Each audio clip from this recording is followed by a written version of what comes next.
I don't remember what was said when I caught you two in bed. But now I sit here drinking shit beer, chasing Johnny Walker Red. Hi, welcome back to Clown Interrupted with KiKi Maroon. That's me. So everyone says the best stand-up is real. Yes, you need joke structure. Of course, you need punchlines. But it can feel kind of empty if you don't hear the real person on stage. They say that it can take years for a comic to find their voice. And while I conceptually understood that, I didn't really get it. I thought, I know my voice. This is my voice.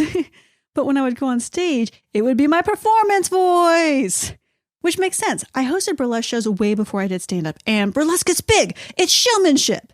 You know, it took me years to develop into a great burlesque MC, to really learn how to shake the audience up. So when I started stand-up, that was the only way I knew how to be on stage, which in a comedy club setting comes off as too big, too loud, and very weird. For a long time, I thought that was my voice, but it wasn't. This is my voice. I'm using it. I'm using it right now. That was my shield, a buffer between the audience and the real me. And while I feel kind of dumb for it taking so long to realize that, it makes sense. How could I show them the real me when I didn't even know who that person was? This last year, I finally started to feel like a person, and I'm learning how to be that person on stage. Someone who's a big part of that is today's guest, Kurtis Matthews.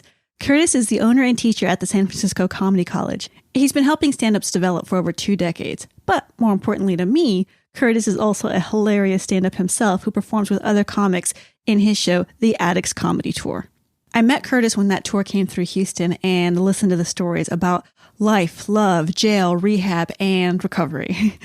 I watched the entire thing either laughing my head off or trying not to cry. Not because the stories were sad. They weren't. They were hilarious. I wanted to cry because I'd never heard someone else repeat all the crazy shit in my head.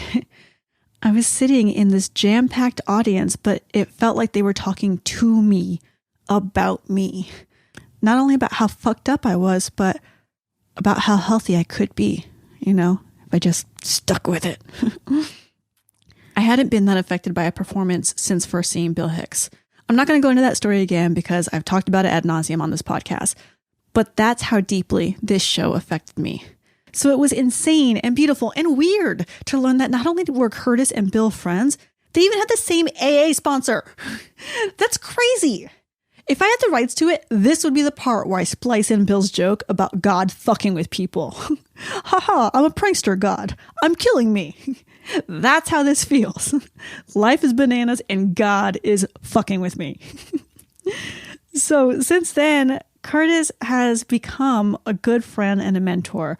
I recorded this on a visit to San Francisco. I sat in on one of his beginner stand-up classes, which I have to be honest, was kind of painful. But it did make me feel proud about how far I've come as a comic because I remember feeling that cringy. We recorded in the classroom/venue afterwards, so we start off by talking about one student whose set was particularly brutal. I hope you enjoy it. Here's my talk with Kurtis Matthews. And when tomorrow comes around, I may be 6 feet underground, but I'll still have one more for now. It wasn't really the misogyny that bothered me. It was almost his racism. Like when he goes, "Where are you from? What do you do?" And you're like, that's weird. I know he was trying to tie it into his bit, but I'm saying... Yeah, he was trying to crowd work into his setup. This is one of the hardest things I've watched in a long time, just because consistently none of them did any work. Do I have to cut all this out because you're bitching about this? Oh, you can do whatever you want. Okay, You're my friend, KiKi. You're my friend too, but if I'm going to put this online... You do whatever you want. If it's interesting and you want to put it online, you put it online. So, hey, we're talking to Kurtis. Yeah, you are. How long have you... had the comedy school. What's it called again? The comedy You're cute. College? San Francisco Comedy College. Thank you. How long have you had this? Since 99 in San Francisco. We're the longest running stand-up school in the Bay Area. We're also the most attended in America. What's interesting is people keep showing up, and I have multiple classes, and, people just like the community here because I tend to weed out the jackasses because I'm a bit of a jackass. I noticed how very honest you were to them saying, this is bad. This is very bad, and I appreciate And I normally that. don't do that, but there was part of me tonight where I was thinking, if I never see you again, good, because you have so much work to do. But I appreciate your honesty as somebody who has previously taken comedy classes. It's like, I like the idea that, okay, the money is not just for you to jack me off and tell me I'm going to be successful, but you're full of shit. You're actually helping them. Yeah, I mean, I'm honestly, I have so many students that, it's not that I can afford to lose any, but I'm here to give them honest feedback and to provide a community for them and give them direction that I know, being a professional comic since 1984. That's how I was born. I'm not gonna. Okay, No, I'm not. I'm just saying. That's the year I got sober. Really? Oh man, you got sober the year I was born. So you represent my sobriety. That's so awesome. How fun, man! I knew there was something real special about Wait, you. you got sober the same year you started comedy? No, actually, I kind of started in '82. You had multiple questions there. You asked about the comedy college. There's so much going on. Okay. Okay, let's go back to the comedy college. We started it in '99. Okay. Now, a lot of your comedy schools in LA or New York or whatever, they get excited when they have 15 kids in their thing. Mm-hmm. I have 80 to 100. Jesus Christ. And that's broken over advanced classes, one-on-one students, and I also... So does all of San Francisco comedy come here basically then? Not all at comedy. I still have people that want to go out and, get feedback from, career open micers or tell themselves they're great, or they'll work.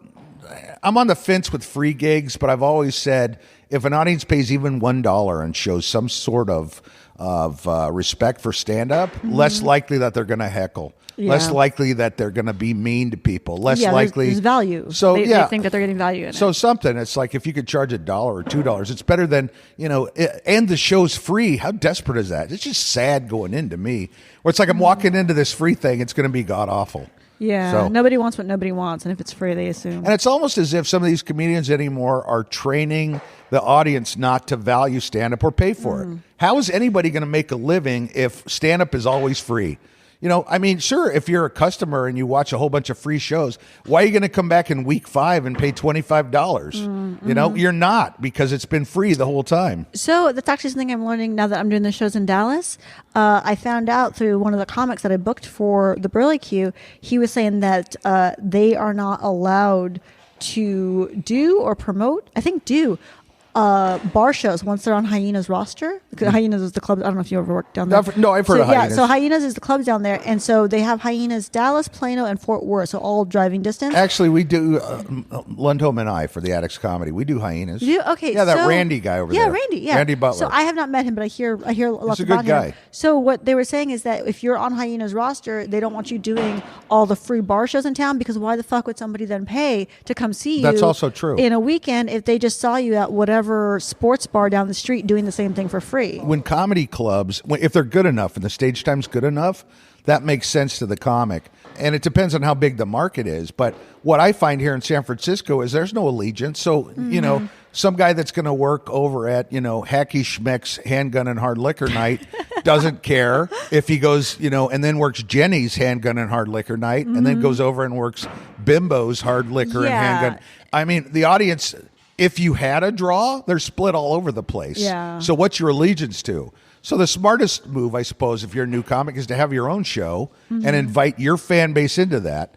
If that's the case, though, you'll love this as a solution. If you have a fan base already, why are you going to a club? Why are you on another show? Set up a stage and a microphone in your garage and charge your friends $10. No, it isn't. This is terrible advice that you're giving the audience. No, it isn't. Because if they're coming to see you. Because club work is different. If you don't, say you have a fan base, but you only have 25, you do the club work to whatever feature host something. Yeah, but to build the time to get to the headline. No, okay. Well, I'm saying there might be times when you do that, but ultimately, at the end of the day, in all of comedy right now, it's about draw. That is true. So I love when comedians going, I'm working very originally. That's not going to put butts in the seats. Who says that? No, I know. I'm just saying all these people are like, oh, I heard a joke and another comic. Nobody cares. Carlos Mencia, God bless him, he's still working and he's still got an audience base. And from what I've heard, does he? He's For what I've heard, he's stolen jokes. Yes, I've heard that. I'm not telling people to steal jokes. No. What I am saying though is you're concerning me because you're doing politician hand while you're talking right now. I'm telling you, it's more important to be to have people that will pay to come see you than it is to have a great act. Okay, hey, let's back up. No, you're the one that took me down this path. I understand, but so now I'm saying, I'm controlling the path now. So let's back up. If I have a fan How long base, have you done comedy to get? Come to my garage. Oh my God, you are experienced enough to be teaching this class. So how long have you been doing comedy? Let's back up. Since 1984, when you were born. Okay, I thought you said 82. No, 82. Yeah, I started in 82, but I was drunk. So you don't count that as... No, I don't count it at all. I mean, I went back, my very first times on stage was at the Comedy Store in Hollywood, and I go back and I was just loud. You know when you're drunk, you think you're doing great? Yes. But you're not. You're just loud. You're... I listened to those tapes, and they scared me. You still have your tapes from when you were performing drunk? Somewhere. Yeah, somewhere. I got like hundreds of tapes. Yeah, we taped everything back in the day. We had those little, things that look like bricks with the cassette in it. So yeah, I have a bunch of tapes lying around somewhere. Okay, but you were so drunk you don't consider... What kind of drinker were you? I thought I was classy, so I would drink I was pre-law in college, and so I thought I was classy, so I'd drink gin and tonics. Little gin and tonic. Martinis. My dad liked martini. My dad was like a normal drinker. I was a mess. Oh, really? Yeah. So So it's not in the family. I tried to drink classy stuff, but it just. But I mean, did you black out every day? I didn't black out, but I got to the place where every time I drank, I had to drink till I passed out. I couldn't just stop. Yeah. Once I started drinking, my drinking was only over when I went to sleep. Yeah, I understand that. And I think people told me I blacked out before, but it wasn't like an ongoing thing. It may have happened once or twice.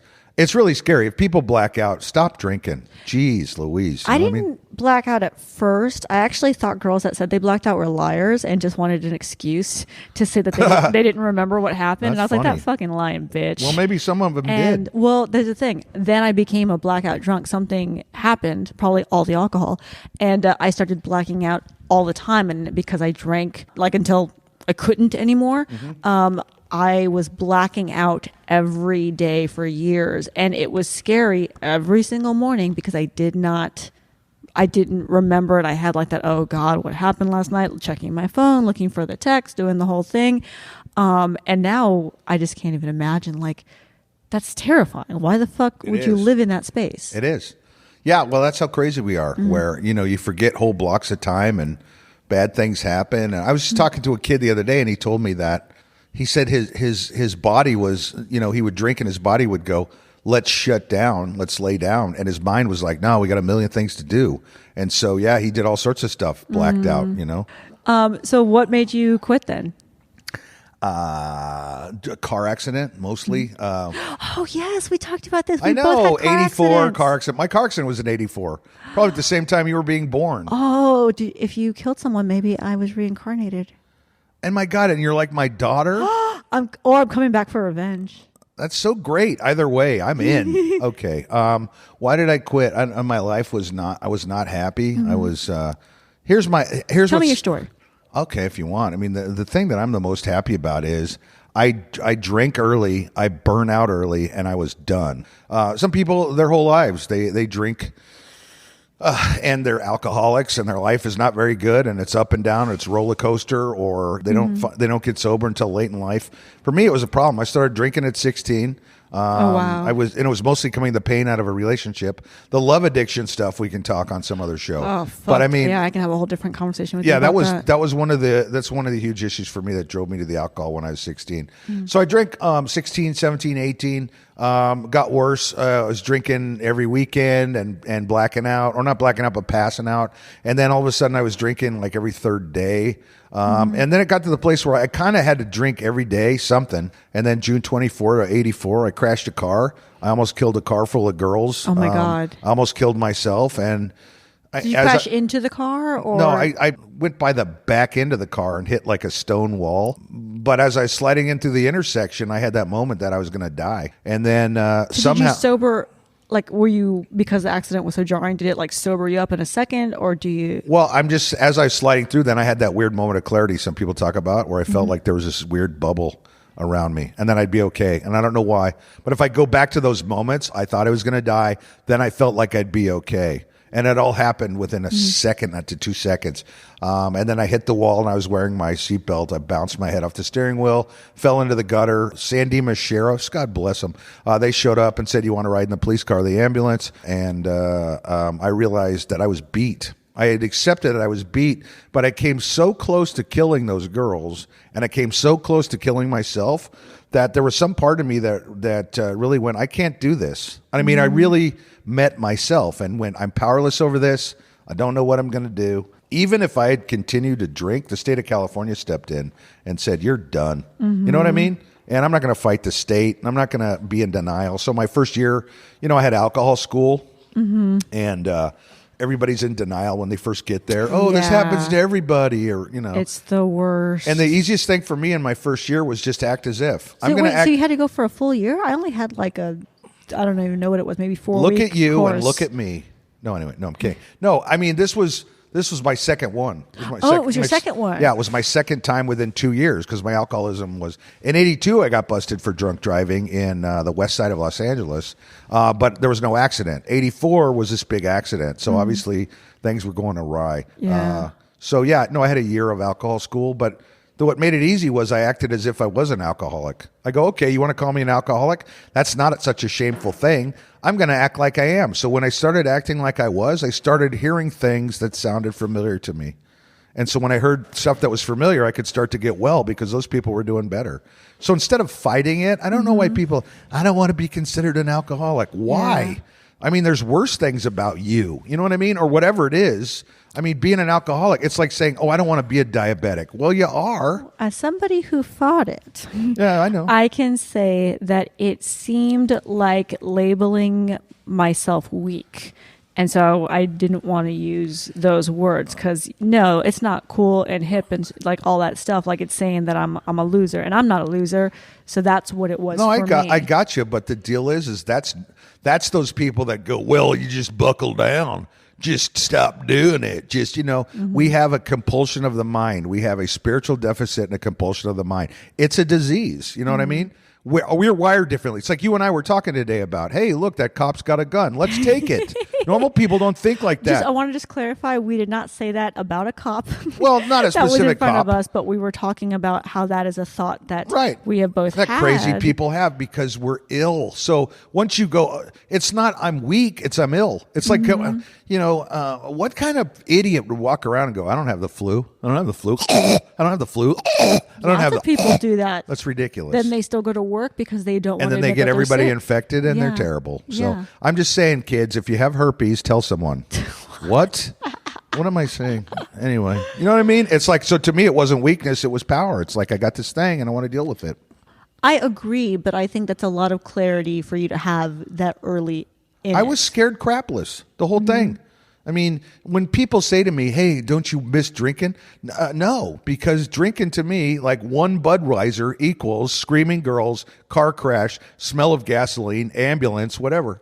So I don't sit there and go, it would be nice to have a beer with my friends. I don't, No, it wouldn't be nice to have. It'd be nice not to run into a car full of girls and kill myself and scare the crap out of my parents and lose my girlfriend and total a $25,000 car. So wait. Okay, sorry, backing up. Because we've talked about this, codependent, the whole thing, right? Do you think it hit you so hard, because you've said this over and over again about the girls, if you had just hurt yourself or just hit the car, or for example, just flipped it in a ditch and didn't hurt other people, do you think you would have still reached that conclusion as fast? Or is it that other people were involved and so that mattered in a different way? Does that make sense? Am I making sense? Yeah, no, it does. And I think we've had a significant breakthrough. Oh, Jesus Christ, Kurtis. Okay, no, I will tell you. No, it wasn't that. I mean, honestly, when you look at the whole night, it's kind of, well, what was the stereo for me? A lot of times when people go back and think about horrible things they did, in their mind they make it black and white. That's still color for me. You know what I mean? I can still, I still see it. I still dream about it. It's in color. The sound of the metal. The right rear tire of my car flew off when I hit a curb. That flew off. The sound of the metal dragging across the concrete.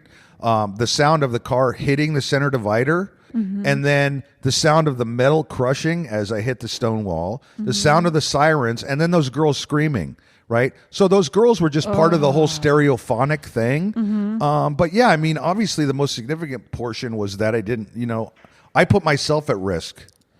My partying and having a good time was more important than my life. And there's more. It gets worse before it gets better. So after I went to the hospital, sheriff came in and ultimately took my blood test, although I fought him. Oh yeah, me too. So the guy forced to break my arm and whatever, I'm drunk, and he bends it all the way to what's about to snap. That's actually legal according to the Supreme Court. So they came in and they took my blood, and I remember sneaking out of the emergency room. Right? So I snuck out of the emergency room. I'm telling you the whole story. I walked down these railroad tracks for about 2 miles back to my house. I was alone. Now imagine this, drunk driving accident. I got blood all over my clothes. I've just been busted. I wander out when the cops aren't looking. I wander home on this railroad tracks. I get to my house, right? My girlfriend at the time was worried about me. I look at the look in her eyes because I had just totaled her car, by the way, just totaled her car. So I look at that her and I just lay down and I'm like, did that just happen to me? About a half an hour later, it was like 2 a.m. My mom and dad show up and they're both crying. So I'm sitting in bed and I finally saw me through my mother's eyes and I couldn't take it. I couldn't take it. And because, they wanted so much for me. So that hurt. So, I mean, that's how it affects other people because there's people that love you. There's people that love you. And my mom, disappointing my mom, that's what killed me the most. My dad kind of knew I had trouble, but he loved me anyway. But my mom, she was disappointed. And at the same time, I scared him, right? Hey, guess what? Your son's been in a drunk driving accident. He's in the hospital. And so they were glad I was alive. But I had to live to see that look of just terror as well as disappointment and sadness. And so that's what I mean about other people. Spouses and brothers and sisters and moms and dads and people we work with. Yeah. Yeah, it's not. So when I'm just going to party, well, you're taking all those people with you. You know what I mean? Every time you go somewhere, right? And sure, maybe you hate your family. Maybe you got friends that want to see you alive. Maybe you just show up and be nice to yourself so other people can show up and be nice to you too. Maybe be like a decent part of the society. Maybe be a good person and be part of the solution. I don't know, but so yeah, that was it. June 24, 84. That's what stopped me. I happily went to drug and alcohol school, and I happily went to meetings that the court told me to go to, and I happily took direction from all these great people that I met. Then about 6 months in, I went to the stage and I got up because I got a voice and I'm not afraid. After that, I'm not afraid of anything. Okay, so you took that 6 months you weren't on set. Were you worried about being in bars, or were you so confident in that? No, honestly, it's always been to me, and I keep telling people this, it's like being a diabetic and watching people eat cake at a birthday party. You don't sit there and go, oh, I really want that cake. No, you're like, that cake will kill me. I'm glad you can enjoy that cake. And it looks like nice cake. Hope you're having a good time with it. But I know that cake, give me a slice of cake and sirens and metal and mom crying and, no, it never did. I did my whole career sober. 35 years. Well, you said you had 2 years before. Yeah, I wouldn't call it my career. That was just me doing open mics. I was smart, though. I went to a comedy class. I studied with Greg Dean, who was a great comedy teacher. Oh, I had his book. Yeah, well, that's who taught me to teach. That's cool. So we're kind of the grandbabies of Greg Dean here in San Francisco Comedy College. Oh. Yeah, he's a good guy. Huh. So anyway, I studied with him, but I was drunk and yelling at the Comedy Store, and then, two separate skill sets, by the way. Being a great comedian, being a great comedy teacher. So actually, I learned to teach comedy from Greg Dean. So did you then? You didn't have any issues going up sober. You were just you were so confident in it. See, that's so many people I've talked to have no problems with it, and that's so funny to me because I thought that was going to be like the theme. I was going to figure out why I was starting the podcast is like, what's it like transitioning into a sober career? And so many people are like, no, that wasn't a problem. Well, okay, which is great. It's just interesting to me. Have you ever? I don't know. This is cumbersome. It's cumbersome analogy and metaphor night, but it's almost like I don't know. It's like watching. It's like it's like watching Tommy Lee having sex with Pamela Anderson, and giving her hepatitis. You don't sit there and go, I want some of that. That's every time I see people drinking, I'm going, you're hepping yourself. You know what I mean? Hep it up. I don't understand that one at all. Yeah, you do. No, I don't. There was like, first of all, Tommy Lee gave Pamela Anderson hepatitis. No, I get that. Right. So when they had sex, I understand. it's possibly that he gave it to her then. Yes, I understand that. Right. So, but what I'm saying is, watching people drink, I'm like, you're just making yourself sick. I don't. Ooh, I wish I could make myself sick. I get that now, but what I'm saying is, I never wanted Tommy Lee in me. That's what I'm saying. While you were in it, that you had no fear to go on stage is interesting to me because I did not experience that. So that is something I find interesting. Okay. All right. Well, that's you. I'm. Yes, and you're you, and I'm trying to figure this out. I know, and I have a stronger, higher power that loves me more than yours. No, I don't know. How dare you? Anyway, no, I just know. I'm telling you. Because the crash was so horrendous, I never really put it together that people were drinking in front of me. Never really put it together. You had a sponsor that was also a comic, right? That was my second sponsor, yes. Your second sponsor was also a comic? Uh-huh. Okay. Did you know him when you first quit drinking, or was it way later that you met him? I don't know if it was, I think it was 87. I started, so here's you were the deal. deep. Texas, okay. And this is what's so great about Texas and my love for Houston, because I got nothing but love for Houston. Thank you. It's not like you created Houston. But I can thank you for loving it as much as I do. You're welcome. Y'all are welcome. There you go. I started to, my first week on the road, I worked with Bill Hicks, which was crazy. And Hicks was from Houston, and I go, there must be something cool happening down in Houston. And you knew him in L.A. or San Francisco? When I first went on the road, I got booked. My first week on the road was opening for Bill Hicks. But I was saying, so he didn't ask for you. You got booked through... Yeah. Okay. And what's interesting is I worked with him 2 weeks, and I told the booking agent, I said, cancel the other part of the tour I'm going on and let me stay with this guy because I want to watch him. Really? So, yeah, I hung out with Bill, and we became instant friends, and we were pals for, we hung out like a whole month and did some crappy gigs, and I watched him do one-nighters where people didn't get him and stuff like that. But I knew there was something, because I had seen a bunch of L.A. comics that were trying to get sitcoms and be, the happy, slappy guy. And then I see a guy that's got a real opinion and real content and is an amazing performer, and I go, I got to hang out with this guy. I don't know what he's got, but I want some of it. So Bill and I talked about Houston. I go, I bet it's a cool place. And he gave me some phone numbers of bookers in Houston. And he said, I will help you into Houston with some of these bookers. And I went down and I worked for the Menzels. That's what their name, Comedy Workshop. Or it was a Laugh Stop for a while too. Anyway, whatever. So we went to the Comedy Workshop. No, the Laugh Stop was different than the Comedy Workshop. So I went down there and I met Hicks and Andy Huggins and like all of those guys that were the Outlaws. Yeah. And I thought these guys are really cool, because... And that's when they called it Third Coast Comedy. There was L.A., there was New York, and there was Houston. And I believed that back then, true. And I know what's interesting is, even though I'm in San Francisco always tried to promote itself as being this place. And yeah, a lot of decent people came through here. But decent people came through here and then went and made it in Los Angeles and New York. And even though there are a bunch of clubs here, this was it's always just kind of been a B- market. Just has, but that's why I like it. This is probably the best place in the country now for new talent comics. But for established comedy, there were clubs back in the day, but you'd be hard pressed to name more than like 4 or 5 people where you go, oh, that changed the world. Yeah. But Houston was one of those places where Bill Hicks was there, and Sam Kinison was from there. Jimmy Pineapple's a guy I knew. Yeah, Jimmy Pineapple. Anyway, I met all of these guys, and they just took me in. They were really nice to me. They were like, "Hey, come on down here," and I just love the audiences in Texas. I go, "This is a great place." So Houston became, even though I was an LA comic, Houston became this place that, it's weird. This phone doesn't ring ever, really. Yeah, this landline. It's like it's like the ghost phone. But it was such a productive place. It was such a cool workshop, and so always had love for Houston. Still do. Always love going back down there. I like Texas people. I like you. I like you too. I like you back. Well, I'm a California guy. I'm all right. So but I'm an LA comic. But yeah, Texas became a normal route, and I learned a lot down there. Anyway, I met my sponsor. Right, that's what you're asking. James Vernon, I can say his name now because he's gone to the great beyond. Oh, are you not supposed to say your sponsors' names when they're alive? I don't think you should. I don't know what the rules are, but I'm not blowing anybody's anonymity. It's just James is on the other side, and I know. Okay.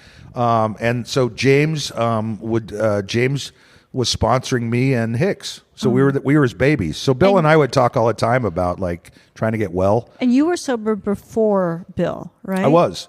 what was so great about Bill was he said things like, I just want to experience everything there is to experience. You know, I think part of him subconsciously knew he wasn't here for a long time, which is weird. I mean, I can't prove that, but I actually had a similar theory because it was weird to watch him and be like, I'm older than he was, and he seemed so much more experienced. Yeah, well, he read all the time. He read everything he could get his hand on. But that story about him saying, someday you're going to find me with an upside down cross on the left side of my body. You know what I mean? No, I don't. Yeah, he talked about that. It was like being killed by God or something. It was like this weird. And then he got pancreatic cancer on the left side. So, you know, that's like, ask Huggins about that. That's one of those weird kind of what's that all about? But Bill said to me, he goes, this sobriety thing, you man, that you're doing, he goes, that's like an altered state, man. He goes, what's that all about? And he got interested in it.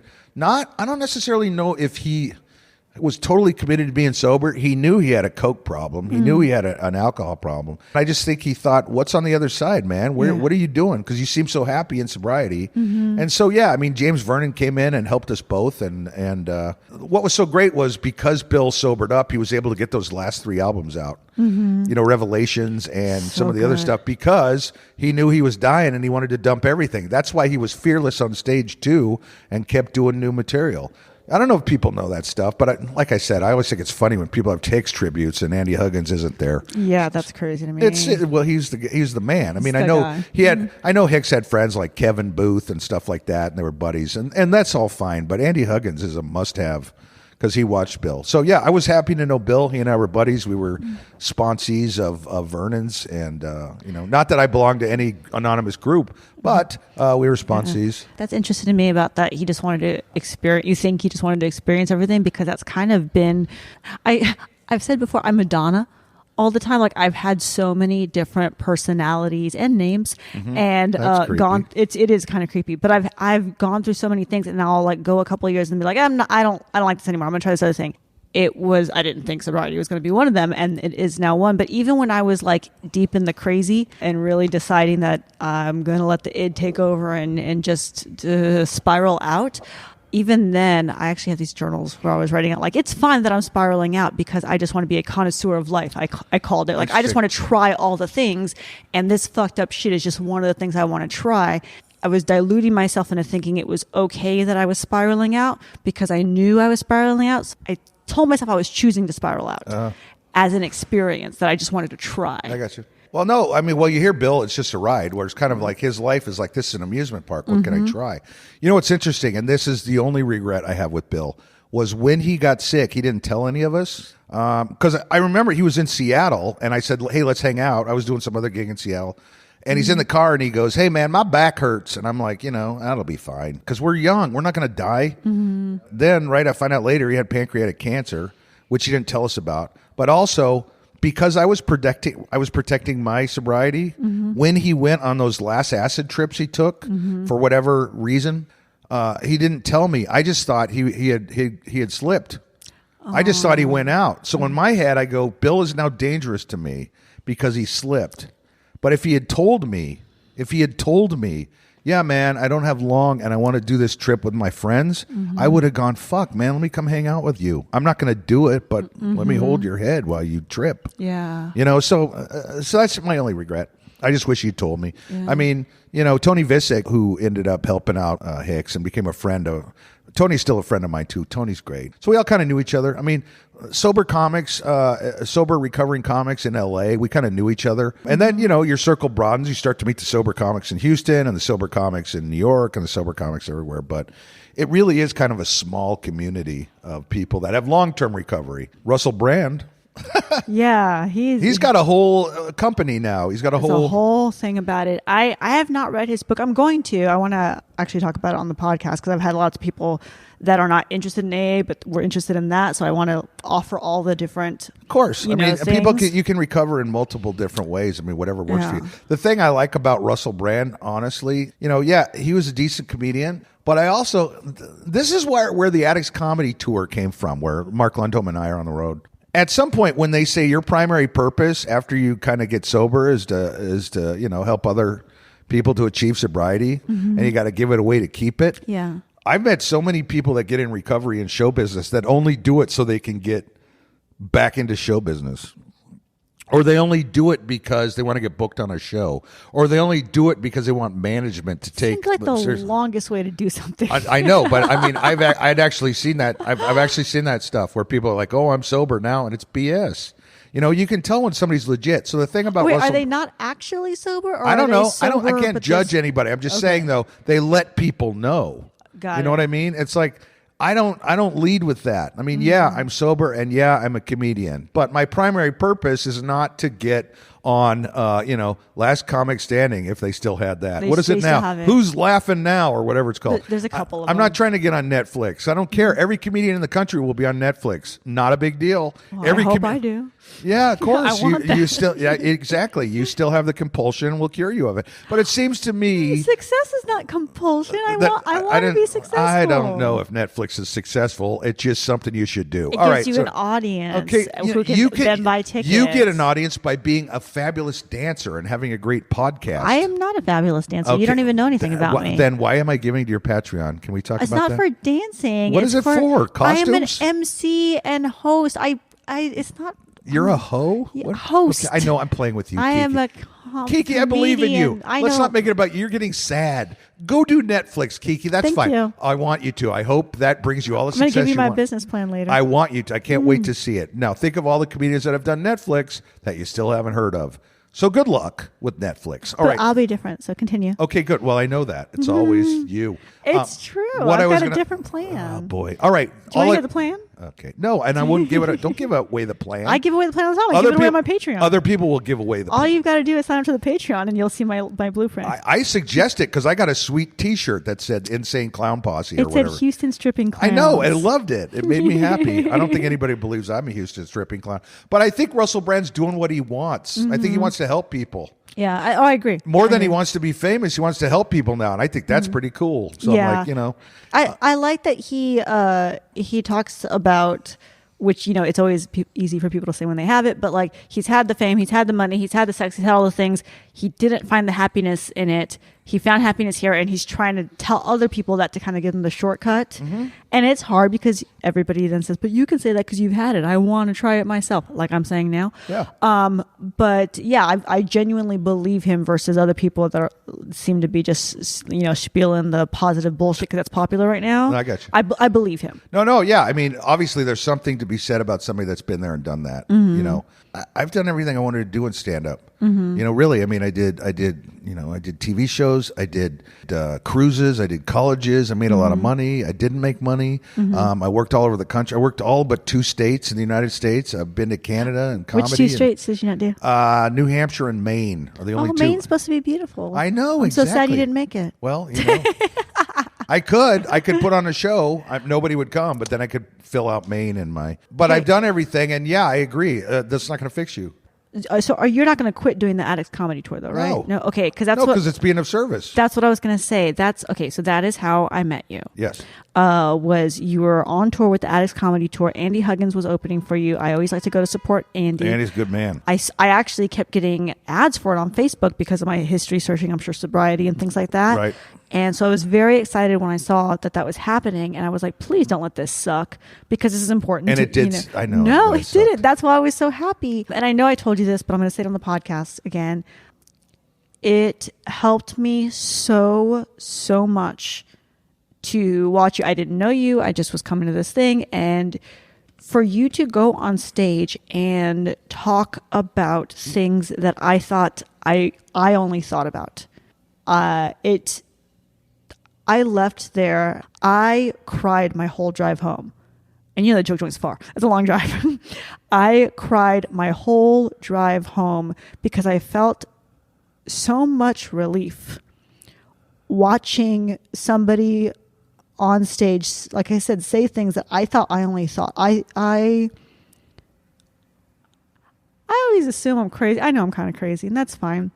But you not only said things that I think, but then you talked about how it ends and you find peace eventually, and you said something about, you talked about the cop and you want to pull a gun and how it's so hard. You can't just let things be okay. When things are going okay in your life, you want to fuck them up. Yeah. But if you keep, going and so many years in, you reach serenity and you find peace. And so it was like you were talking to me from the future where I was like, wait a minute, this stops? I didn't know that. I had just kind of accepted that I was not going to be able to function because it was my first couple of years of feeling my feelings. And it's a lot rushing in. And one, I want to say thank you. And two, make sure that you continue to do that, because I'm sure I'm not the only person who has that same feeling of relief hearing somebody say in a very long-winded, funny way, it's going to be okay. So thank you.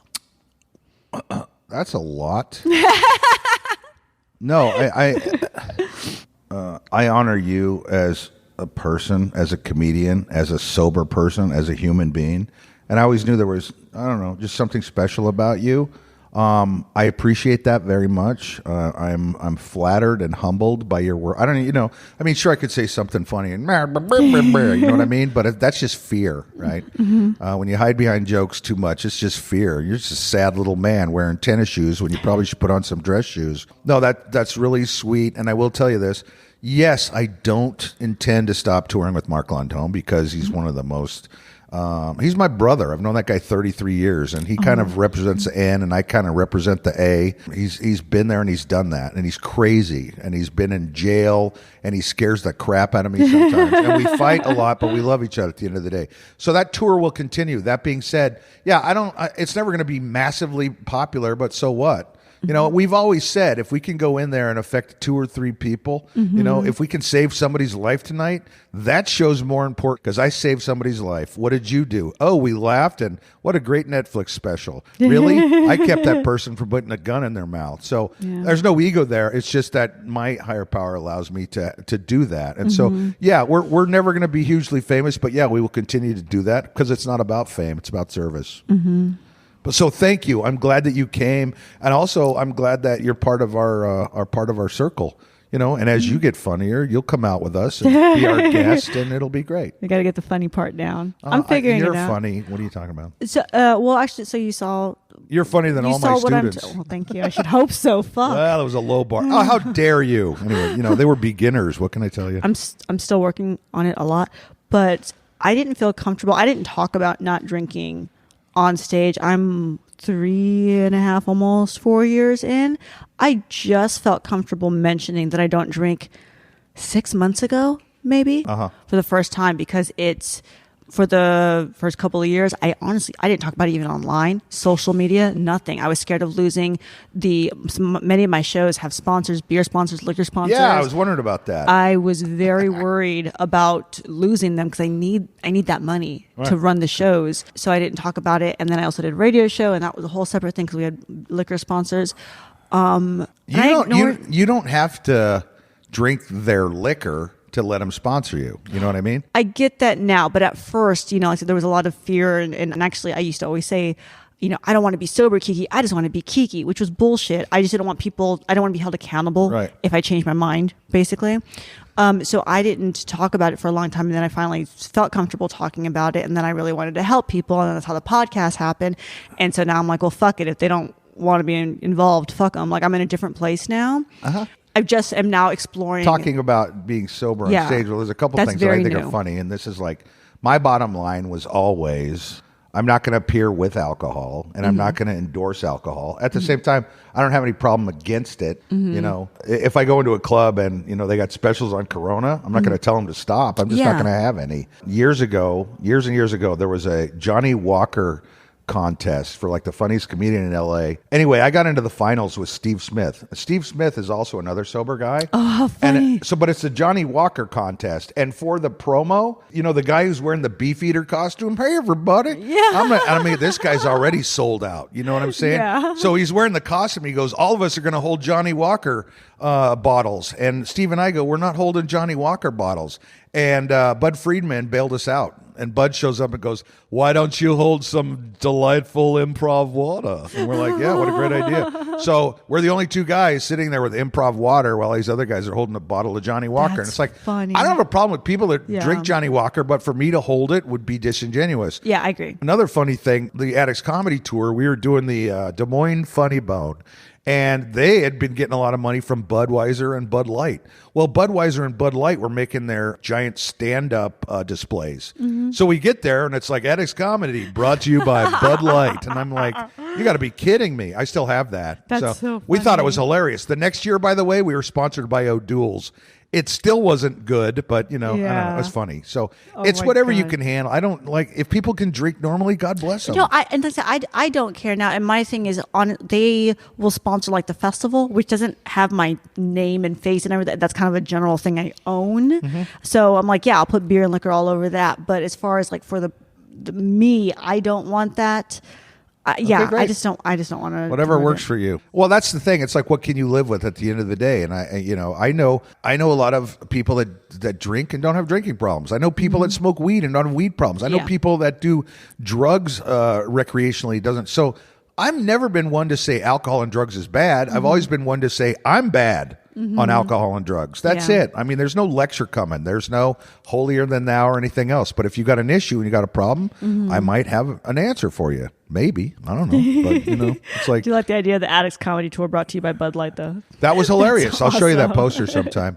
Yeah, it's great. Mark and I are like, really? All these years of sobriety, and we're sponsored by Bud Light. And I think that's another reason why I reached out to you is that you did the show at the Joke Joint, and there were plenty of people drinking at the show. And that's with my shows, the Burlesque, I'm just trying to bring them entertainment. I just want to make them laugh. I want to make them happy for the night.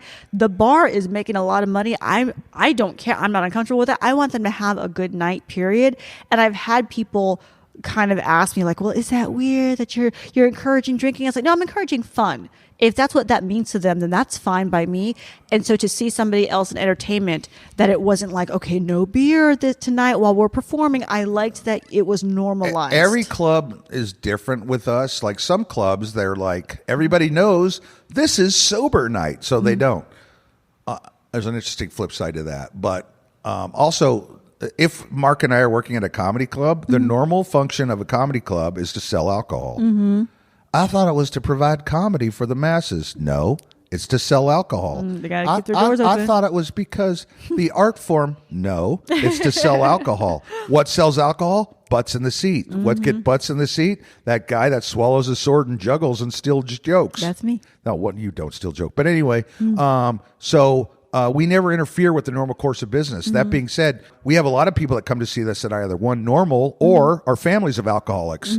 Like you'll have, what's known as Al-Anon or Nar-Anon, and they come and they just want to have a good time and maybe have a drink because they're normal. Yeah. So they come and watch the freaky alcoholics and drug addicts on stage, and Yeah, but I like that it's normalized. That's something that I wanted. It could to be do. or not. There are times when we work churches, or I don't care. I mean, I don't care what people do. I mean, most of the time, if you work a rehab, people come walking in and they're high. So, Oh, really? I don't know. Whatever you want. We'll work a church. We'll work a facility. We'll work a club. But we're not going to tell you how to work your business. Yeah, I like that. Okay, so I know that we need to get going. I know that you're super, super busy. So, final question. I ask everybody, if you could snap your fingers and everyone around the world instantly believed two things, what would they be and why? The only thing is one of them has to be for the good of humanity, to make the world a better place.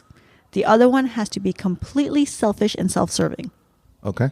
All right. Well, it's interesting and kind of funny. It's almost good joke structure already. Almost. Okay.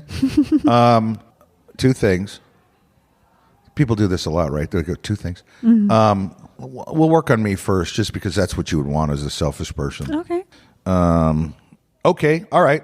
I got it. I would want everyone in the world to believe that my father was an amazing dude. That's for me. For them, I would want them all to believe that we all have worth and we as a people are worth saving. That's what I would want them to believe. Those are both beautiful. I've got to back up. Why the first one? My dad was one of the most humble guys ever, and I thought he was awesome. I just think more people needed to know him. He, oh man, you're going to end it like this. Here we go. We're going. Buckle up. My dad I used to think he was the goofiest dude. You know what I mean? He was from Oklahoma, so he couldn't pronounce Massachusetts. He calls it Massachusetts. And Hawaii was always Hawaii.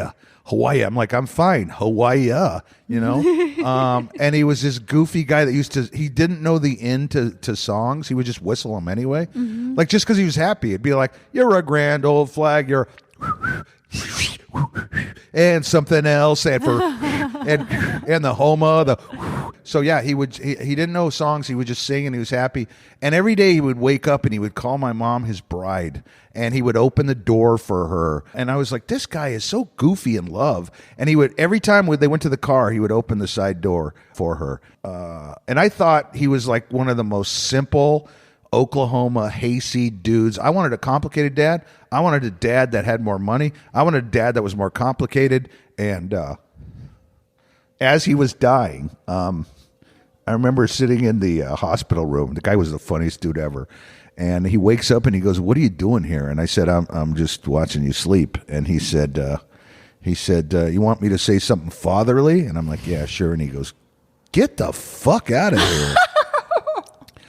And I said, "All right, Pop." And when he died, I realized what he taught me was love, unconditional love for everybody and everything. And he didn't talk about it much, but the guy was like, he was a staff sergeant at the prison camps in Belgium that were bringing Nazi war criminals.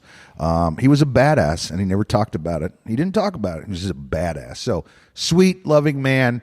The only reason why my parents' relationship of 60 years broke up was because he was selfish and died. I just wish more people knew him. That's all. So that's why. And that's the backup. He was a simple, loving, and sweet guy, and my hero, actually. So there you go. Wonderful. You're wonderful. You made me forget what the second one was. We're gonna just end on bring me a back very in serene moment. Bring me back in a year when it's all falling apart. Oh, we are, because you mentioned the love addicts, and I can have a whole conversation that'll about be fun. that. So yeah, we'll have a separate conversation about love addiction because fuck. Okay. Thank you so much, Kurtis. Thank you. I really, really appreciate this. I really appreciate you. I appreciate you. Killer for one child. And when tomorrow comes around, I may be 6 feet underground, but I'll still have one more for now. That was me and Kurtis. We mentioned love addiction, and I said I would bring him back on a future episode to talk about it, but that's not going to happen. It's time to let y'all know that the next episode is the final episode of Clown Interrupted. I'll explain everything next week, but I just wanted to give y'all a little bit of notice. As for love addiction, if the phrase alone resonates with you, I highly recommend looking into it. For some people, it's a standalone condition. And for some people, like me, it's one of the core issues that led to other addictions. An article by Psychology Today explains, by nature, we need emotional bonds to survive, and we instinctively seek out connection, especially romantic connection. There's nothing dysfunctional about wanting love. Love addiction, however, is a compulsive, chronic craving to get our sense of security and worth from another person. During infatuation, we believe that we have that security, only to be disappointed and empty again once the intensity fades. The negative consequences can be severe, and yet the love addict continues to hang on to the belief that true love will fix everything. Yeah, it kind of hurts. Another article from addiction.com, which I also linked in the show notes, further explains, usually love addicts learn relatively early in life that an effective way to numb out or not feel difficult emotions like shame, fear, depression, and anxiety is to escape into the intense and distracting neurochemical rush of romantic fantasy. In short, if a love addict is focused on how hot a new person is and how wonderful their life will be when they're together, the addict is able to avoid focusing on his or her problems, whatever they may be. As such, love addiction is less about the search for love and more about finding a way to control tough emotions. Oh man. They say control emotions, but really it's about perceived control by altogether avoiding difficult emotions. And if you listen to previous podcasts, you know that avoiding things is my jam. I literally ran away with the circus to not have to face reality. But that's just the most extreme example. I've also run away via relationships, both real and imaginary, many, many times. Understanding and working through this has made my life exponentially better. I spent a lot of the early episodes of the podcast not understanding how to date or fuck, feeling like my sobriety was ruining my romantic life. But now I know that's not even a little bit true. I hadn't really gotten into all this with y'all, but let's just say I'm dating and fucking just fine now. But looking back, I think I was avoiding intimacy because I know that I've had this love addiction pattern of losing myself in other people. And I'd done so much work healing myself, I didn't want to risk losing it all for some dick. So I put up a lot of these barriers that I don't need anymore. But what I do need is for you to rate this podcast. Segues. Rating and reviewing the podcast on whatever platform you're listening on helps me a lot. It shows the powers that be that this is a legit show and keeps the accounts active.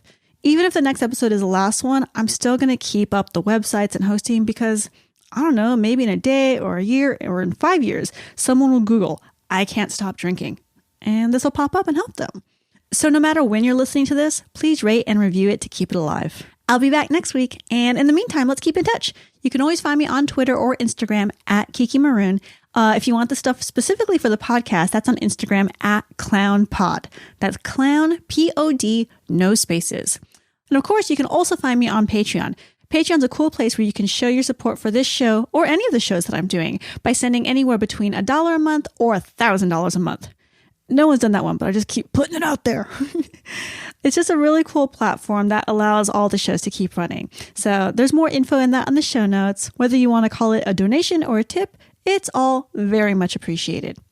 And as always, I want to thank the last domino for the theme song. You can find out more info about him or purchase the full track in the show notes. Thanks for listening. I will see you next week. Now it's the last call for heaven's train. If only you weren't too late.